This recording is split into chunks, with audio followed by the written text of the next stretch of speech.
This episode is proudly sponsored by the Helix, a new innovation district located in New Brunswick, New Jersey, the heart of the Northeast Corridor.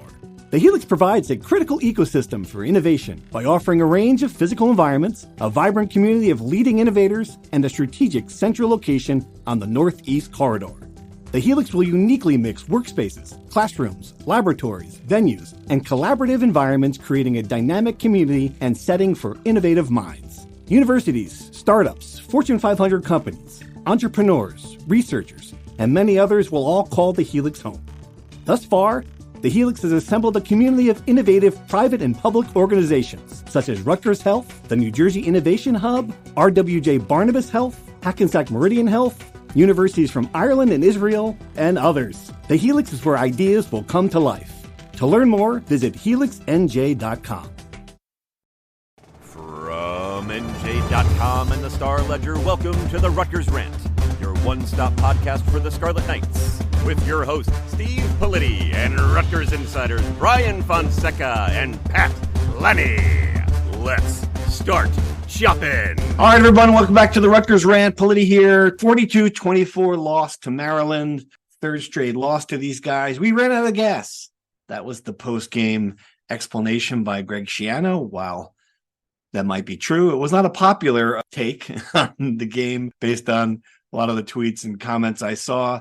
But yeah, I mean, that's kind of what happened. And it was the way they lost was disheartening. If you're a Rutgers fan, you thought the defense had made a lot of progress this year, but then, you know, here comes Maryland, here comes that passing attack at 28-3 early in the second quarter. And all those big plays on defense you didn't see all year.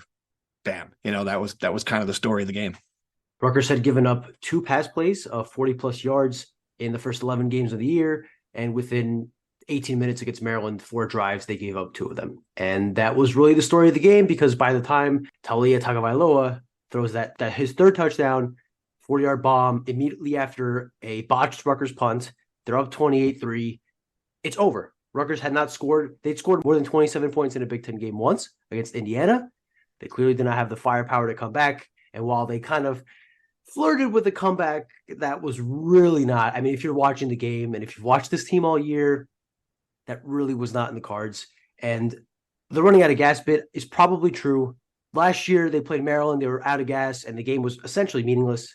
This year, they clinched the bowl game already, and this game really was essentially meaningless, aside from, you know, yes, winning 4 Big Ten games is nice, and all the things you could have gotten, clinching a winning record. It's essentially meaningless.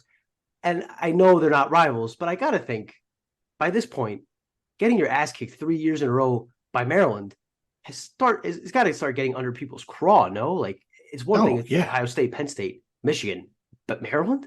I mean, absolutely, especially the way Maryland played, Pat. It wasn't like, you know, it's one thing. We thought Maryland would be really good early in the year. They're 6-5 coming into this game. They lost, 5 out of 6 games? It was, and they lost to Northwestern in an ugly game. For all the praise that we gave Maryland, it seemed like by the midway point of the season that had evaporated, and they were kind of flummoxing themselves. So I find it very interesting that Rutgers ran out of gas, but a team like Maryland with a very similar identity, you know, roster breakdown, their team didn't break down in the end. You know, they showed up to play, and I just think it was a little bit of an indictment on Schiano. I think he took some blame in the press conference afterwards, but they were just flat from the beginning, and the injuries certainly have mounted for sure, but it feels a little bit more like an excuse than anything when you look at the circumstances. Yeah, I mean, with an excuse, and then it's also it certainly is on Greg Schiano. He admitted it, and the fact that this program does not have the depth needed to counter when you lose, when Deion Jennings can only play 15 games, or when you start losing some guys, and all of a sudden, it's supposed to be next man up. You're supposed to have in the program, in the pipeline. Oh boy, there's that word. You're supposed to have guys who can come in and pick up where the last guy left off. And it's not been the case. For me, I guess when you hear that, it's not just, this team ran out of gas. It's, it's a pattern. He's 1-11 in November since the last 3 years. We're going to take COVID year out of the equation. Someone went back further. I won't name his name, but his name rhymes with Thies Cargent, old friend of the pod. Went back further. It's 16-39.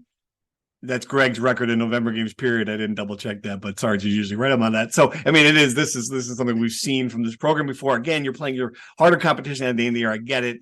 But yeah, I mean, it is a pattern, and it's a concern, I think. If you're looking for where this program is going to go in the future, you've got to be better. You've got to get better as the year goes on. I would say a couple things. One, I think we did the math in the press box. 5 of those 11 losses were against the big 3, correct? Sure. Right. Yep. And to this year, especially, you're grinding it out against Iowa, Ohio State, Penn State, like these elite defenses that add up. One, are hard to beat and really grind you out. I thought an interesting question that Craig Epstein of the Night Report asked Greg Schiano is like, do you think that your style of play lends itself to burning out late in the year? Do you think this grinded out defensive style, running the ball, does it? I'm not so sure. Greg Schiano didn't seem very sure either, said he had to think about it. Maybe that's it. Maybe it's just, to your point, lack of depth. They just don't have enough guys. They play a lot of their first team guys. I don't know how much they do compared to other teams. This is just me spitballing here. But sure, I think that when you take the next step as a program and you start wanting to compete for better bowl games and 8-win, 9-win seasons, obviously the games in November really matter. So that might be something worth looking into. And to the Maryland standpoint, I think they're a tough matchup for Rutgers in general. Playing them when you're banged up and having to deal with that air raid attack. Obviously, it won't be as drastic when Talia Tagovailoa, literally the Big Ten's most prolific passer of all time, is gone.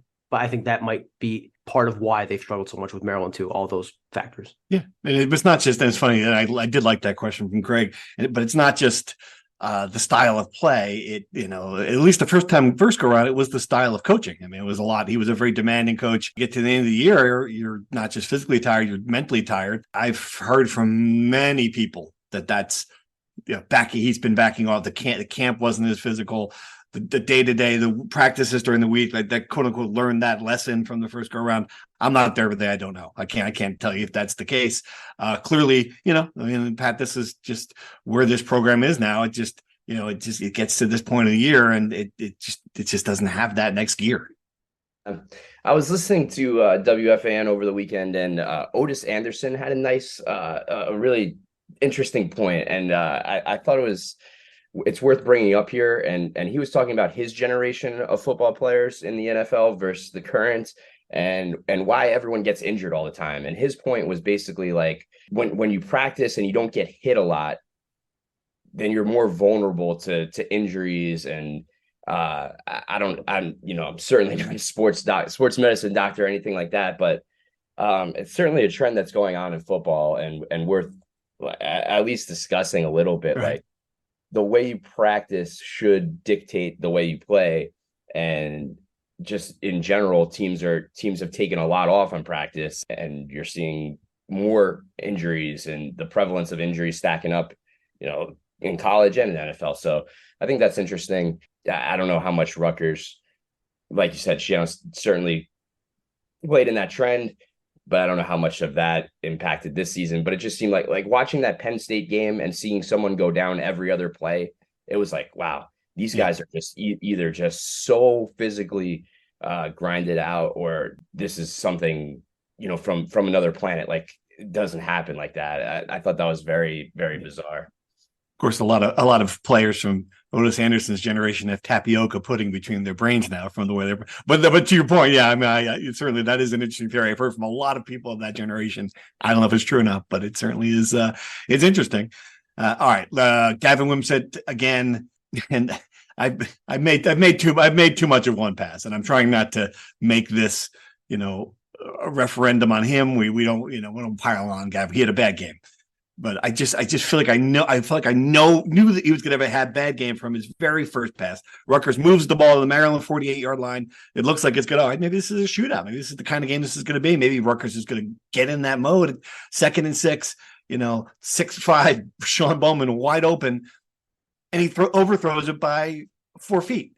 And I just looked at that, and then they don't get they don't get it on 4th down, and there's immediate, like, our tech service is filled with people ripping Kirk Sherrock's 4th down call, and I'm thinking to myself, I mean, the quarterback, they would still be on the field if he could make one of the 4 easiest throws a quarterback can make. He just had this drop back bop, and he throws it 4 feet over, and And they did it, and they must have been, I didn't, you watched it, Brian, tell me if I'm wrong, but there must have been a half dozen like that. Like when a couple of them, when he overthrew Kyle Monangai, Pat, I think you made the point, he overthrew one so bad, he overthrew the defenders too. So it was like at least there's a good side of it. And again, I don't want to pile on, but it's just like, I don't know. You just can't beat a team that has a good quarterback when your quarterback's playing like that. You just can't. I don't think you're piling on, because it's one thing. College quarterbacks make mistakes all the time, and we try to be generous. They're just kids. Fine. But it's telling when he sails the ball 30 feet over Sean Bowman's head, who's a big guy. It's the first pass of the game, and no one's really like, whoa. It's kind of like you shrug, because he's made throws like this all year, and he made throws like this throughout the game. Again, he is the least accurate quarterback who has at least 125 dropbacks in major college football for the second consecutive year. It's a pattern. This is who he is at this point. I know there's a belief that maybe he could adjust his accuracy a bit, but I'm barring getting prime Randy Moss and 4 Marvin Harrison Jr.'s on this roster, I'm not sure how much more the personnel could help him, because you're not going to get a 10-foot receiver to make that catch. And you're not going to get a guy, I'm sure maybe guys in the NFL can make it, but when Jaquay Jackson's 5 feet away from him and he's throwing a frozen rope like he's Garrett Cole throwing a fastball down the middle, it's really hard for Jaquay Jackson to make that catch. Gavin has added a lot to this team. He has improved immensely from last year in a couple of areas, running primarily. But if you can't throw the ball with minimum accuracy, I think, to your point, Steve, that first throw is a throw 99% of FBS quarterbacks should make. I think if a coach was scouting a quarterback in high school and he saw him miss that pass, he'd be like, I don't know about this kid because he can't complete the simple pass. I think it is an alarming trend. I think we've talked about this ad nauseum, and we'll spend the whole offseason talking about this, because I think Gavin Wimsatt's going to be the quarterback next year. But this is the issue that Rutgers is going to have to deal with. And barring a shocking, I would be shocked if they went for a portal quarterback, or if AJ Surace beats Gavin Wimsatt out in the next year. This is just kind of what Rutgers and Rutgers fans are going to have to watch for the next year or so. I'm coming back on the other side of that. I would not be shocked. And I just don't think, and again, I just do not think that Greg Schiano's a smart football coach. His entire program is now built on this 5th season. It's going to be an important year. He knows he's got to win games. I just can't see. Again, the guy, he'll prove me wrong. We'll be sitting there at the Howard game like, Politi, but I just take me 4 games in that year, right? If he's still like this, and I get it, you got 8 months to get better. I just don't know. How you had that.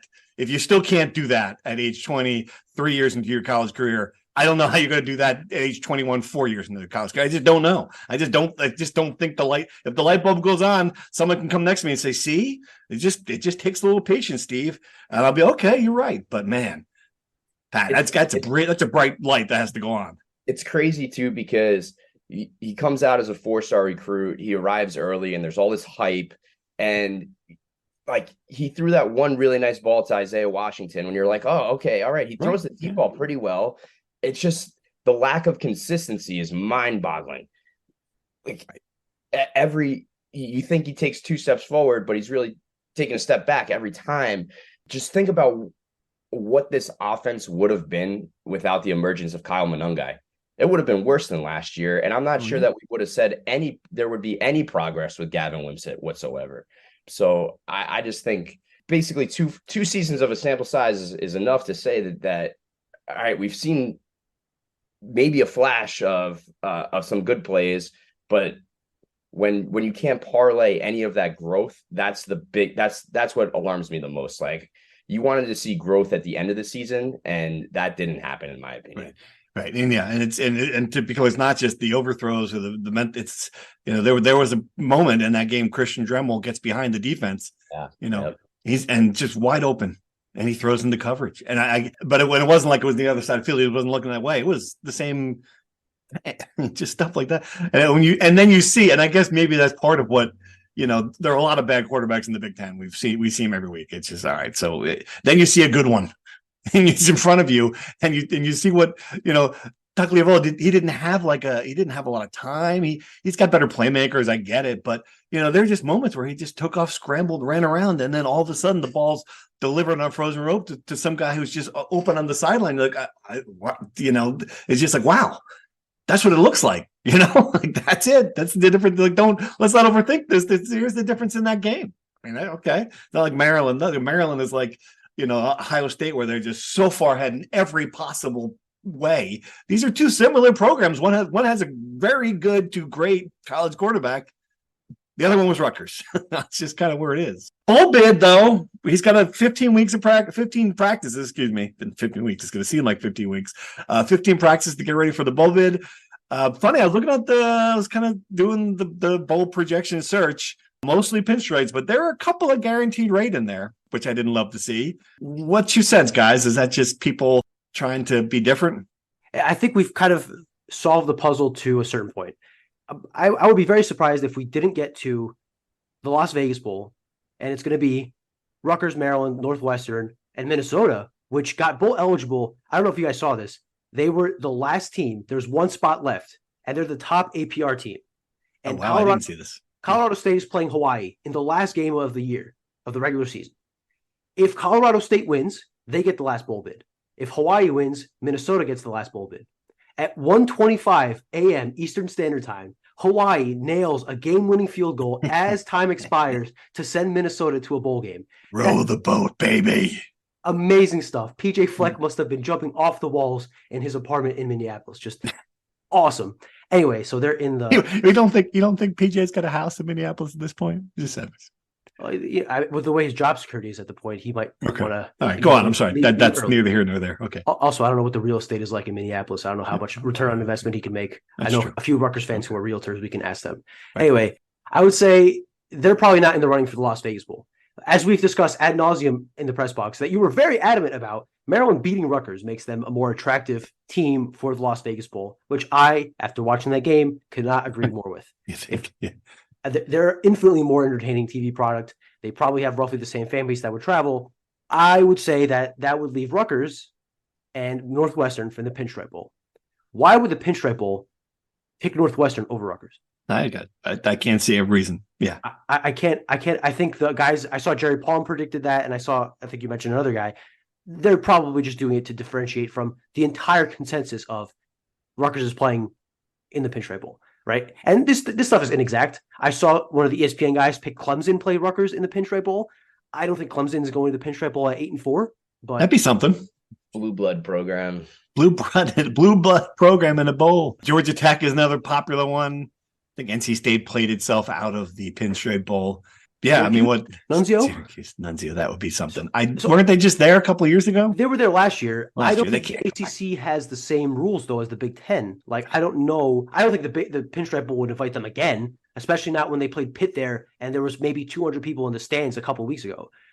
But it would be a very fun storyline. Nunzio, Schiano, of course, Jersey, Italian American guys. Like 2 days after Christmas. Like, just what else do you want at Yankee Stadium?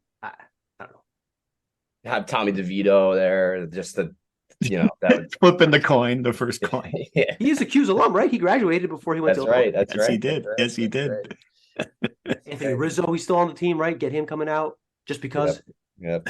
There'd be some juice to that one. I mean, if you're looking at matchups, that's certainly better than Georgia Tech, better than Boston College. I don't know. I get it that's at least a regional rivalry, but man, there's not a lot of. We'd be manufacturing some juice on that one. Any other possible ACC teams? Georgia Tech, I've been seeing for a couple weeks. Like you said, North Carolina State was a popular pick mid-season, but they got to 9 wins. So Georgia Tech did. This is almost as a stretch here, but almost beat Georgia. I mean, played tough against Georgia, so that'd be a good opponent. It'd be the Austin Dean Bowl, the backup linebacker who transferred to Georgia Tech from Rutgers this offseason. I'm sure everyone is thinking about that. Sure, that's definitely the storyline that we'll be banging the drum out of. But yeah, all right. So Pinstripe Bowl, logical choice. Probably, if we were talking early in the season, that's what we would have been like. All right, that's going to be the ceiling for this team, and here we are. So you kind of have to look at it that way.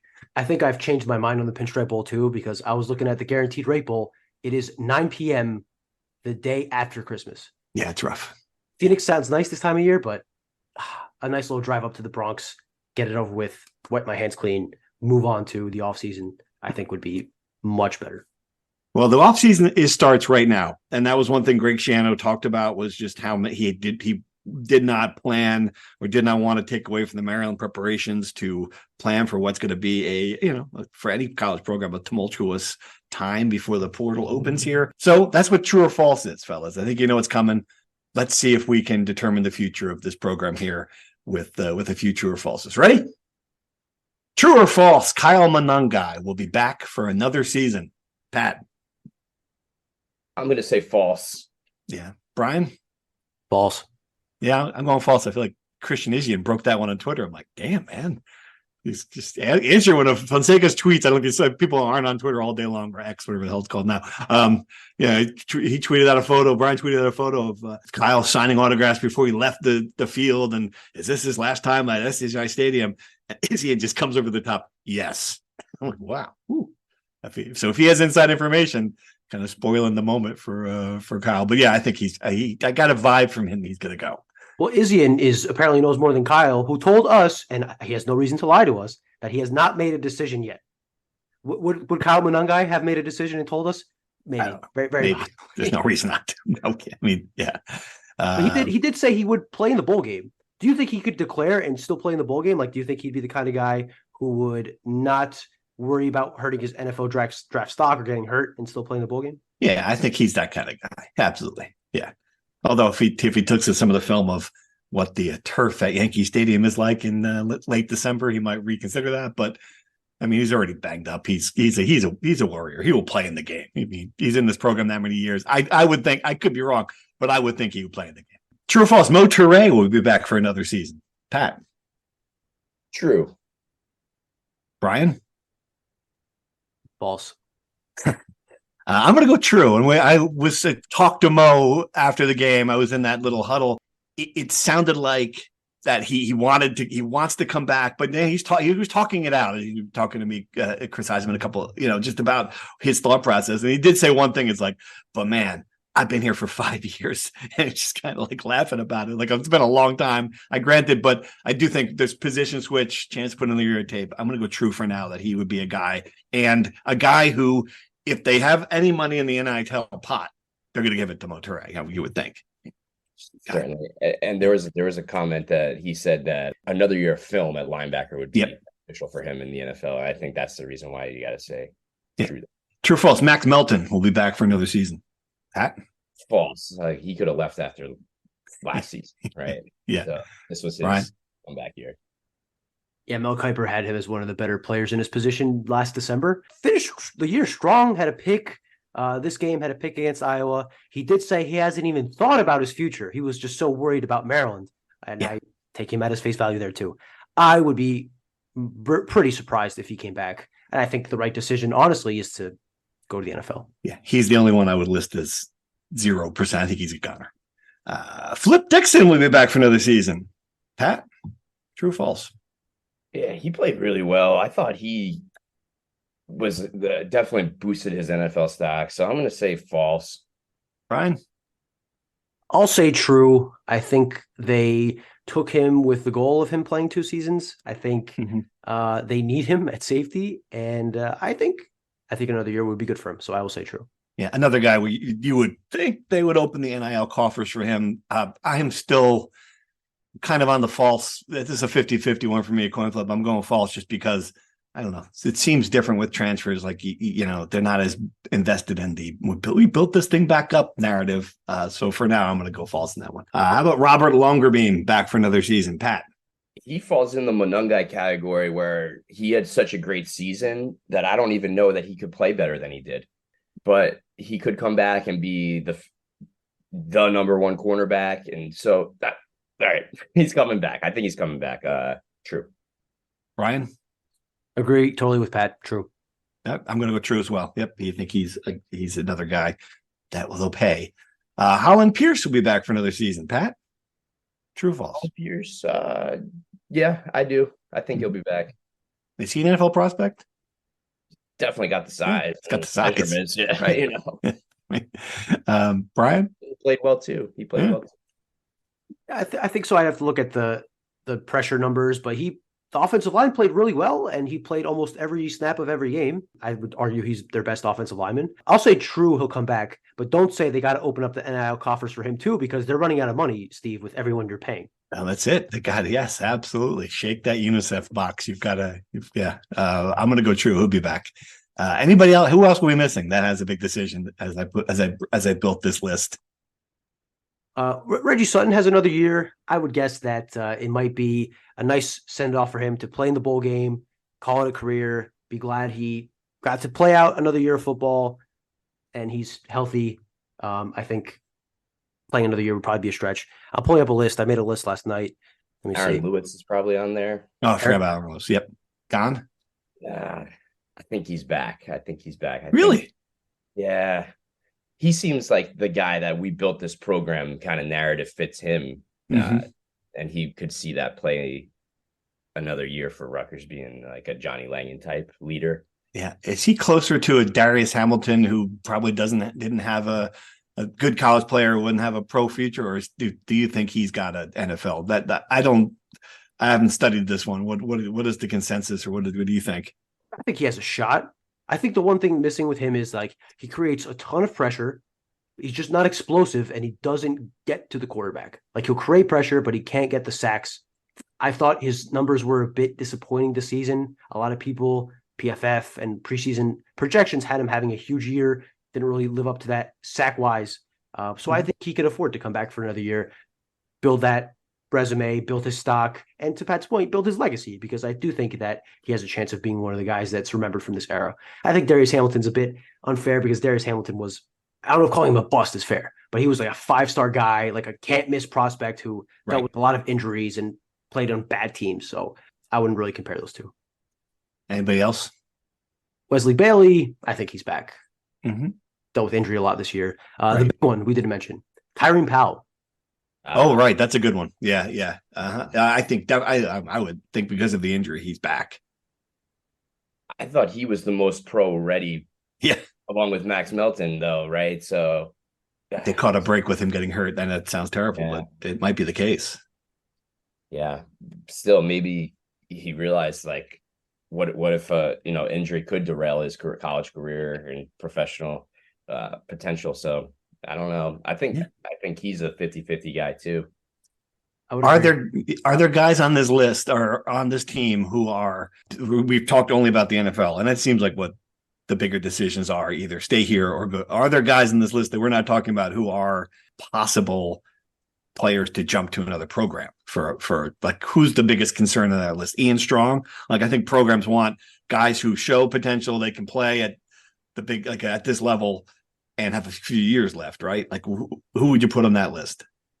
I would say those guys, like the young guys who showed potential, and the grad transfers. I think those are the most valuable guys because they can transfer whenever. I think Aaron Lewis is graduating this year, so I think he could be a guy that if he went to the portal, he can make some money. I think Kyle Monangai. I think Monangai is more NFL than college, but you're a Big Ten leading rusher. You have another year of eligibility. Guys, running backs make some money in the portal. So I think that's a guy that if he were to enter his name, again, these are not guys that we think are leaving, but these are guys that if they entered the portal, they'd be valuable. A guy that has another year, Christian Dremel, he has another year. I don't know how valuable he would be, but he has another year. Are they looking for, I mean, maybe. I just don't think, like, you don't see like a Ole Miss coming in, I need Dremel. We got to get him down to SEC country. Doing my best Wright Thompson impersonation. Clemson is looking at him like, oh my God, Hunter Renfrow 2.0. Back the glory days, baby.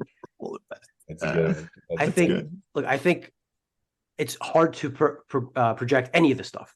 This is, of course, when the portal opens next Monday, it's going to be, and they've said this every year for the past 2 years, and it's been true, it's going to be a zoo. I don't think there should be any surprises with anything, because as we saw with basketball, for example, you think you're safe, and then it's June, and you lost 2 starters in your backcourt. So I don't think that's going to happen for football, but if it does, I won't be totally shocked. The Helix is coming. That's right. Ground is broken, foundations are being laid, and the plans are being realized. For those that have not yet heard, the Helix is a new innovation district in New Brunswick, New Jersey. Smack dab in the middle of the Northeast Corridor, the Helix is a place for innovators to gather and innovation to take action. It offers a range of physical environments, a vibrant innovation community, and a strategic central location in close proximity to New York, Philly, Boston, and D.C. The Helix will uniquely mix workspaces, classrooms, laboratories, venues, and collaborative environments, creating a dynamic community and setting for innovative minds. Universities, startups, Fortune 500 companies, entrepreneurs, researchers, and many others are already signing up to call the Helix home. Thus far, the Helix has assembled a community of innovative private and public organizations such as Rutgers Health, the New Jersey Innovation Hub, RWJ Barnabas Health, Hackensack Meridian Health, universities from Ireland and Israel, and others. The Helix is coming. Visit helixnj.com to learn more. All right, coming in. Let's flip it this way, because we'll get to the insider questions in a minute. This was a big one. Obviously, which positions do you think coming in? Like, I think they're going to take a tight end. Like, I don't think there's any question about that. Sean Bowman's going to leave. Johnny's leaving. They need someone there. Is there another position that you look at? You're like, all right, they've got to get someone from in the portal for this. They needed a tight end last year, and it took. Well, they got a tight end last year. Yeah. Well, at the very last second in the summer, and it was. Right. I mean, I'm sure Sean Bowman is a very nice kid. He wasn't a very good tight end. He was obviously not the solution at the position. So I do think they'll prioritize tight end, but I would say they'd probably prioritize offensive line, defensive line. They lose 2 senior tackles in Maya Nahanatu and Isaiah Aiton. Anything else, Pat? Am I missing anything? I would say wide receiver would be a priority, but then you're also bringing back all those really talented Ian Strongs and Fama Toure, all those young guys that you probably want to see on the field at some point. So if you just keep bringing in guys, like, you're delaying the inevitable. Yeah, wanted to see them on the field like 4 weeks ago, but that's right. Nassim Brantley also could potentially have, because he obviously didn't play this year. That was a big disappointment for them in the wide receiver room. Chris Long, if he comes back, I don't know how much you trust him because he's been perennially injured, but he's a guy that could help that room. But I do think that with Jaquay Jackson leaving and the obvious lack of top-end talent at the position they've had this year, as good as Christian Dremel was, I do think that if they can get a number 1 wide receiver, they should, but that's a lot of money for NIL and a lot of competition between the top teams. So, but I do think that wide receiver, they got to get at least 1. Quarterback? Head on the table. This is going to be the entire offseason, this conversation. I mean, I wrote last year, at signing day, he could not go into this year without getting a quarterback from the portal. He did not. And we're going to lose. I think talk about players who live. If Evan Simon is on this team next year, I would be floored. He's in the portal. So you have a room so right now your room is Gavin Williams said, Johnny Shepard and AJ Serace, essentially. I mean, so you've got to bring in somebody. Yeah, it's not, you think? a bad call, but do you think maybe? I don't know. Do you? Good question. When I hear Greg talk, it just seems like he was so impressed by, and maybe that's just what he wants to say publicly for Gavin and other people to hear. But it just seemed like he was so willing to defend his quarterback and his improvement through and through, and like that seemed so anti-Shiano based on his history. Well, I mean, he's not a guy who rips players publicly, and that would solve nothing. I mean, like switching quarterbacks. Oh, by switching quarterbacks, yeah, totally. Yeah, I think the problem. I mean, we've gotten this quite. People are like, why wouldn't they play Evan Simon? Because I think Evan Simon told them, sayonara. I think there's so they're going to play out Johnny Shepard, who's a true freshman. You're not going to put someone else in. That's just not. So they did not have a backup quarterback who could possibly play at a level, even when Gavin was playing poorly. Protecting football, man. He protected football. He didn't get sacked. He managed the game. Whatever he ran the ball well. They didn't have a quarterback who's going to be better than that. But yeah, I mean, they've got to create competition in that room. You cannot. I mean, you can. Again, he can. But I would just be stunned if we went into next year where in July we're like, oh yeah, Gavin's our quarterback. It would surprise me a little bit. No. Where is the money coming from? But I get it. I know. Somebody that we got. You got to have somebody, right? Even if I don't know. I don't have a list of the other route. Like you can sell this program playing in the Big Ten to an FCS, an Ivy League guy that can at least be a voice in the room. Can create some competition. I could totally see that. Is there not a Noah Vedral? There must be somewhere. Right. What was the kid from Washington who played it? You've got a Kyle. Is there not a Kyle Bolin? Do you want Kyle Bolin? Have you seen Kyle Bolin's stats? What was the guy with the guns from Texas? McLean Carter? Have you seen McLean Carter? McLean Carter failed out in Germany. He couldn't play college football. I just want some. People, do you remember the depths of the quarterback? I do. I was there. I think we are going a little too far on the other edge of this conversation. I'm not saying as a starter. I think you just got to all right. So you're going to go in the season. You tell me right now, Brian, you're going to go in the season with a running quarterback who might get hurt.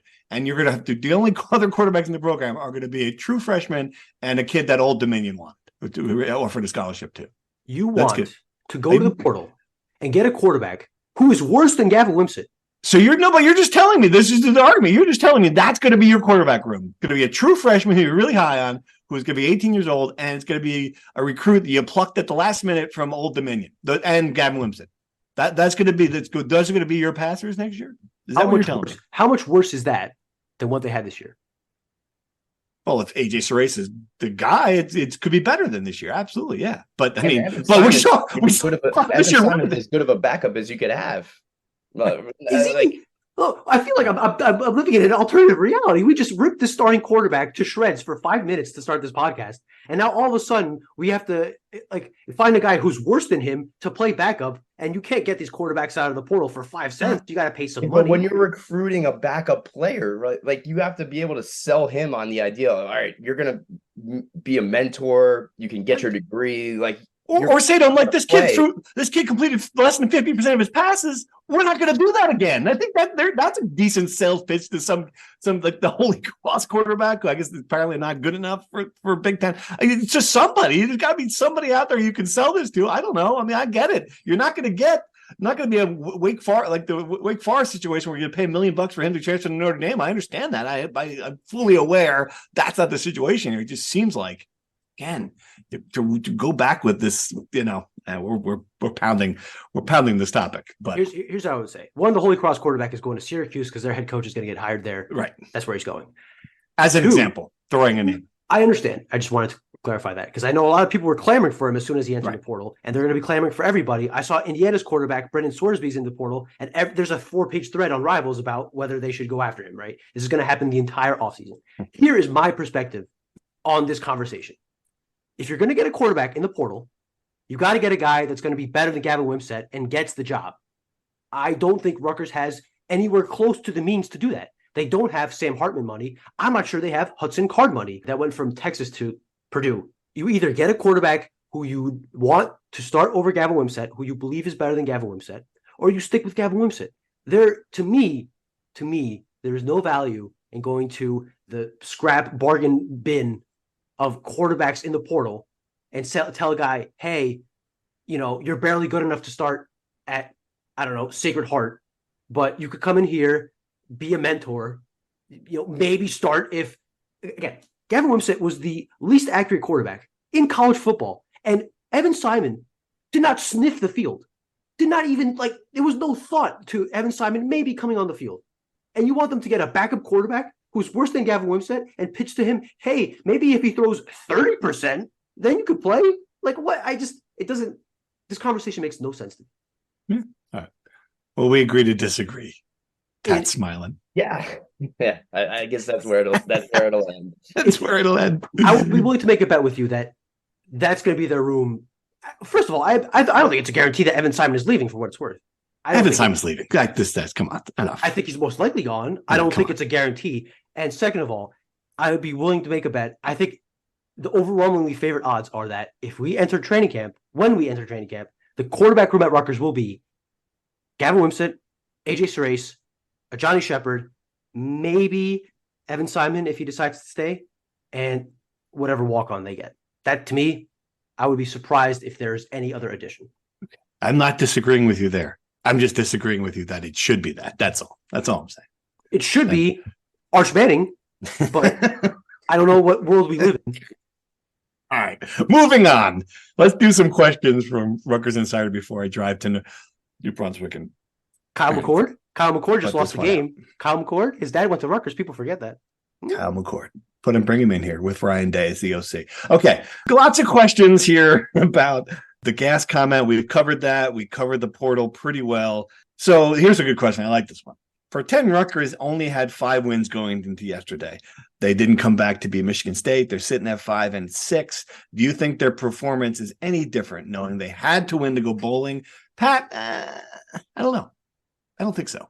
I don't think you can change the injuries. And I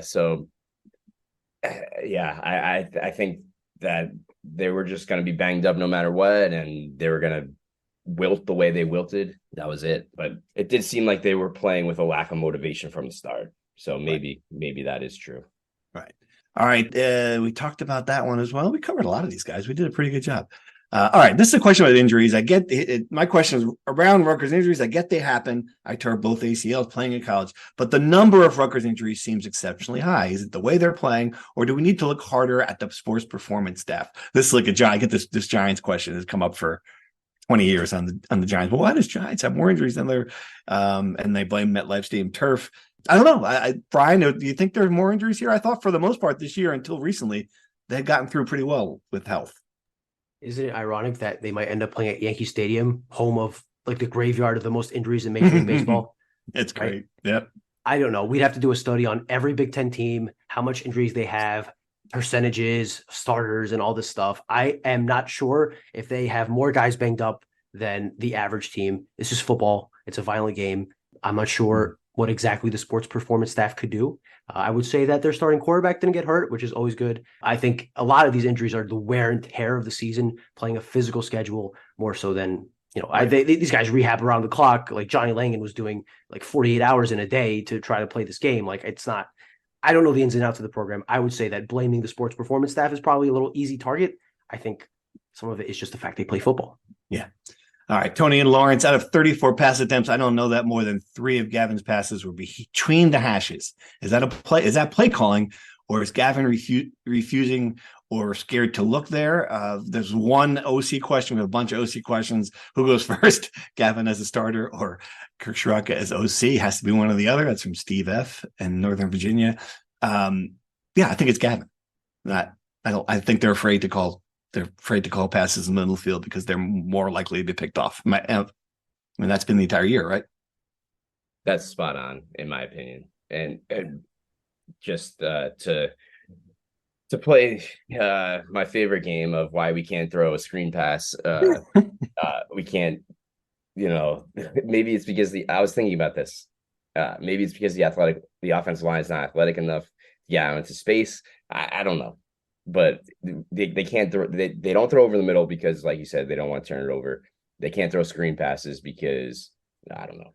That was great to set the scene in the press conference. The press box during the game, there were a couple of passes to run it. Like I think Kyle Monunga had 3 receptions the entire season, and I had 3 in this game. So I don't remember exact stats. Yeah, Aaron every touchdown looked like a screen. Right. But every time they threw to a running back, Pat's like screen, like getting all excited. Like, no, I don't think that was a screen pass. I think that was just a pass to running back. Yeah, that was good. That was fun. That was fun. It's been my season long thing because I maybe this is a question for Shiano now. We can ask him like ahead of the bowl game. If you have a quarterback who struggles with accuracy, I would think you would give him simple throws to make his life easier, but they don't. And that's perplexing too. Maybe that's on Shiraka. That's true. Yeah. All right. This is the other side of it from Kevin Fine, friend of the podcast. After 22 hours of thinking about it, are we looking at this wrong? Everyone is bashing the offense, which I will not argue can improve drastically, but maybe it has taken a big leap. Wasn't this not one of the best outputs of the year? Basically, this team is designed to win games 24 to the other team less than 24. In other words, the offensive did exactly what it was designed to do. All right, that's an interesting take, K-Fine. Appreciate it. If the defense played better, they might have won that game. I just wonder how many of those, again, like there's a natural let-up from Maryland when they're up 28-3 as well. You can't discount that. Maryland could run out the score if they really wanted to. Absolutely. Yeah. I mean, they turned it on to start the second half, scored that touchdown, and the game was essentially over. I do think that this is the way Rutgers wants to play offensively, grind the clock out. We've talked about their identity ad nauseum. This is the way they kind of have to play offensively based on the personnel and talent and depth they have, which is something that Greg Schiano has alluded to a couple times. I think that's more of an indictment, just the fact that they really can't do much else aside from this successfully, right? So when you're not, it's great when you're winning games and you got to burn out the clock and Kyle Monunga is doing his best Ray Rice impression and doing 7-minute drives by himself. But when you're down 25 points or 14 points or whatever, and you need to come back and you have a quarterback who can't throw the ball accurately and can't lead drives. That was one of our questions to start the year. Can Gavin Brissett lead a game-winning drive? Aside from the Michigan State game, not really, right? So I think that's kind of the issue there in and of itself. And I think K-Fine is doing an admirable job of trying to spin zone this whole situation. I'm not sure I agree with him. One more on Gavin, and this came up, and that's why I love it when I saw it. Which is like I said that same thing. This isn't piling on Gavin, but some of his throws look like former Yankee second baseman Chuck Knobloch as he threw the ball 6 feet over a receiver's head. And if you know for the Yankees history, Chuck Knobloch, great second baseman, could not throw to first base, which was like became like a thing, a huge thing. So the question is, does this kid have the yips? I don't know. And I've heard this a million times about him. Like, is he better? Like, I've heard, you should see him at practice.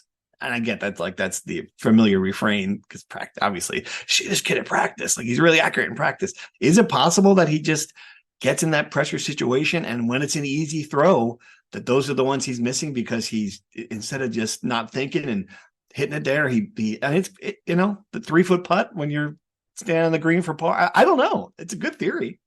Dime store psychoanalysis here. Neither one of you want to bite on that. I understand. I don't buy it. You don't buy it. Okay. I just think he's an inaccurate quarterback. Yeah, sure. I think let's go with that. Let's go with Brian's. I don't even want to throw this conspiracy theory out there. So please do. No, I can't. I would say that we've seen a decent amount of practice ourselves in the past year and a half. I've had many moments of that was an incredible throw from Gavin Wimsatt. And I've had many moments of Jesus, which I think is pretty much the experience of watching Gavin Wimsatt in games. Yeah, and the other part of it is you're not. Yeah, that's very true. Okay. All right, CJ and Basket Ridge, let's finish it off here with a tailgating question. What is your ideal menu for tailgating, if you can, for the Pinstripe Bowl? I'm thinking pizza, hot pretzels, and a gyro. CJ, I got bad news. I'm pretty sure you can't tailgate at Yankee Stadium if that's at least not in the parking deck where I've paid $50 a game to park there at the stat. I could be wrong. Maybe there's some other places you can. Do you got Pat? You seem like a guy who might have gone to a Yankees game as a fan. Can you tailgate there? No. Yeah, I'm a Mets guy. You're a Mets guy? No, I didn't know that. All right. I don't know. Yeah, but if you tailgate, I mean, what grub would you want there? It's December, so it's got to be something warm.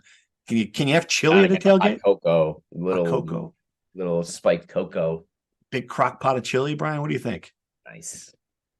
I'm thinking a nice little dinner made in my house because I would not go to the Pinstripe Bowl if I was a Rutgers fan and sit out in that miserable cold watching that miserable field being played on. You can't. If this podcast is pro going to, you can't be the opposite here on this and say don't go to the game, because then someone's going to come back to us. Well, the Fonseca said we wouldn't go. We'd get that when we ripped the crowd size. Come on. I ripped the crowd size at SHI Stadium. I'm all about going to home games. I see. Now, do you think it's very hard for me, even me, who is very good at being a curmudgeon, to blame people for not going to Yankee Stadium in the freezing cold to watch an essentially meaningless bowl game against a bad opponent. They're all meaningless. It's bowl games. Right. Yeah, I understand. I agree with you. I understand. The only thing I will say, it's your last time you're going to see the game. If you're really into the football team and you go to every game, it's the last time you're going to see it. It's $50 ticket, $15 toll. It's certainly easier than if you're not going to go. Tell me you can't go to the guaranteed rate bowl. Well, I understand that, but I don't know. If you're a fan, you're probably going to make it to that game. You're off that week. What else are you going to do? To spin it positively, I will commend every Rutgers fan that goes to Yankee Stadium if they get picked to the Pinstripe Bowl. I salute you guys, and I assume these are the same dedicated, hardcore fan base that shows up to SHI Stadium, rain, sleet, or shine, every Saturday. All right. What else do we got? Thanks for the questions. Good questions. I hope we answered some of them. We don't have a lot of answers as far as what's going to happen in the portal, but those are our theories. Anything else going on? Basketball was off. Basketball's off all week. They play St. Peter's tonight, and it could be the return of Mwat Mag. That would be huge. Yeah. Mwat Mag is right around the time in his recovery where it would make sense. We've heard December a lot, and while December starts this weekend, it would be nice to get him 10, 15 minutes to ramp up, test out his leg in a low-stakes environment against a low-major team. That has been accelerated, that thought, because someone on the Facebook group, the Rutgers Hoops Facebook group, said that their daughter talked to Mwat Mag last weekend, and he said he would play on Monday. Some elite reporting from a Rutgers student, who I hope joins the Targum at some point, A little leaky to tell her mother, who then leaks it to the fans, but it is what it is. But that is why I think that Mwat Mag will make his season debut today against St. Peter's. Okay. A lot of Cub reporters out there. Christian Izzy. Right. It's good stuff. Absolutely. Yeah. You never know where you're going to get news from. Except this podcast. I kid. She did say that if she doesn't play, don't blame her, because this information was gathered on a Saturday night in New Brunswick. Information could be a bit scattered. So I will say the same thing. This is fourth party you're hearing from me. So if he doesn't play tonight, don't blame me. Okay. Fair enough. Pat, wrestling? No? Wrestling's in a similar boat. Mm-hmm. And then they wrestle against Edinburgh on Friday night. Oh, Edinburgh. It should be a win. Bringing in a team from Scotland. I don't know. No. Yeah. They can't. He wants big grappling. Bicontinental victories. Scott Goodell. The Highlands. Bring it in. So Edinburgh, Friday night. And then next week, we get the rivalry match against Princeton at home, which will be fun. Gonna get Dublin next year. See if they can get the entirety of the English Isles. No, not English Isles. Anyway, let's move on. All right. Is the Princeton Rutgers wrestling rivalry as fired up as the basketball one, or just is it charged? It's good. Yeah, it's really good. It's probably, I think it's better. The matches have been really good, but Rutgers is definitely, Princeton is a little bit down this year, so Rutgers should be favored pretty good and favored to win by a sizable margin this year, although they were last year as well, and it came down to criteria. So it's always interesting. It's really, they have a trophy. It's a great rivalry. Their coach went to Stanford, right? Or is he still there? Yeah, Chris Ayers went to Stanford, and his right-hand man, Joe Dubuque, is now the head coach of Princeton. Jersey guy, state champ from Glen Ridge.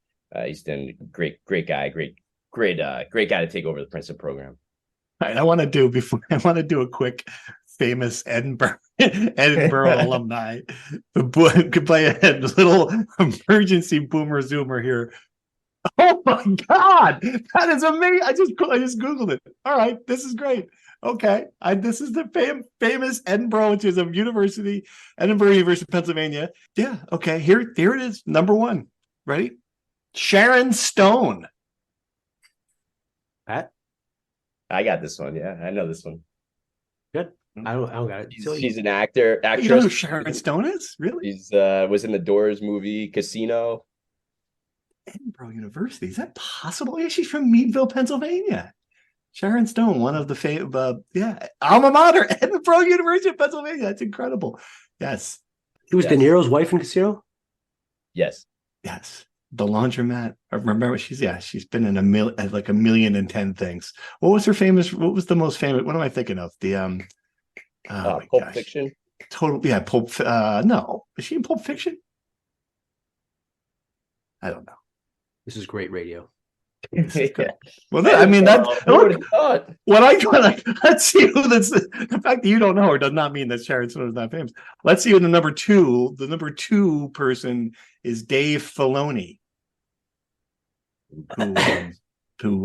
he's a voice actor, screenwriter, producer. So that's it. Yeah, Trevor Harris, Canadian football quarterback. There you go. It's good. I wasn't thinking I was going to come. I wasn't thinking I was A, going to get a Sharon Stone, and B, stump Fonseca with an Edinburgh alum. So that was good. Good ending. And I think we should end it there. All right. We're going to be back when? She was not in Pulp Fiction. She was not in Pulp Fiction. She was not in Pulp Fiction. No. And we're going to get so many people going to tell you, how could you not remember Sharon Stone? Anyway. All right. We'll be back on what? Monday to talk about the bowl? When's our next podcast? Yeah, we get the bowl announcement on Sunday. Okay. That'll be after the men's basketball game against Illinois too. So that'd be a good point. So let's barring an emergency podcast. Okay. Next Monday sounds good to me. Yes. Excellent. All right, gentlemen. Well done. Thanks for listening, everybody. We'll see you next week. Thank you for listening to the Rutgers Rant. To participate in the conversation and receive live updates about the Scarlet Knights directly to your phone, sign up at NJ.com/insider.